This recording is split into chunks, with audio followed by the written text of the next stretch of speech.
Welcome back to the Dark Lord, guys. So today we have 3 of the most scariest real stories. So without further ado, let's start with the first one. Part 1.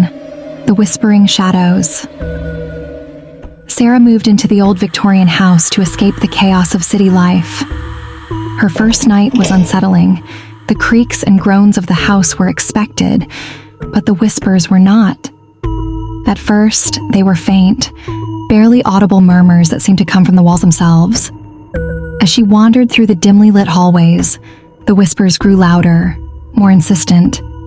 By the third night, the whispers had become distinct voices, calling her name, begging her to listen. In her bedroom, she found an old dusty journal. The entries were written in a hurried scrawl, detailing the descent into madness of the house's previous owner. He had also heard the voices, seen the shadows moving just out of sight. His final entry was a desperate plea for help.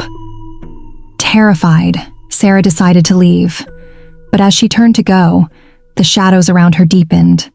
The whispers became deafening, filling her mind with incoherent screams. She tried to run, but the shadows enveloped her, pulling her into their cold embrace. The last thing she saw before darkness claimed her was her own reflection in the mirror, eyes wide with terror, mouth open in a silent scream. 2. The Forgotten Doll. Emma discovered the doll in her grandmother's attic. It was old, with a porcelain face and glass eyes that seemed too lifelike. Despite its eerie appearance, Emma decided to keep it. That night, she placed it on a shelf in her room and went to bed. At midnight, she was awoken by a soft thudding noise.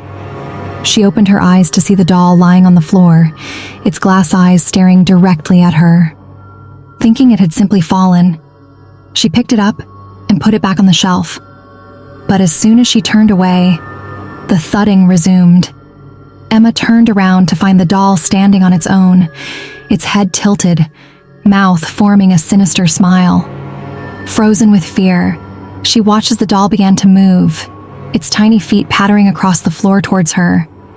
It whispered her name in a voice that seemed to echo from the depths of the house. Paralyzed, Emma could only watch as the doll climbed onto her bed, its eyes gleaming with malevolent intent. Just as it reached her pillow, she felt cold hands wrap around her throat, squeezing tightly. Emma struggled to breathe, her vision fading. The last thing she saw was the doll's smile, widening as it whispered, "You are mine now." 3. The Silent Calls. Mark's new job at the old call center seemed too good to be true. It was an overnight shift, monitoring calls for a company that no longer existed. The building was eerie, with flickering lights and empty cubicles, but he needed the money. On his first night, Mark noticed something strange. Every hour on the hour, a call would come in. The phone would ring 3 times, and when he answered, there was only silence on the other end. He brushed it off as a technical glitch until he started hearing faint breathing. Curious, he traced the calls and found they were coming from within the building, specifically from a locked room on the top floor. Gathering his courage, he decided to investigate. The room was covered in dust, filled with old office equipment and forgotten files. In the corner stood a single, ringing phone. Mark answered it, and a cold, raspy voice whispered his name. The door slammed shut behind him, and the temperature dropped suddenly. Shadows moved in the corners of the room, and he felt a cold breath on the back of his neck. He turned to see a spectral figure, eyes hollow and mouth gaping in a silent scream.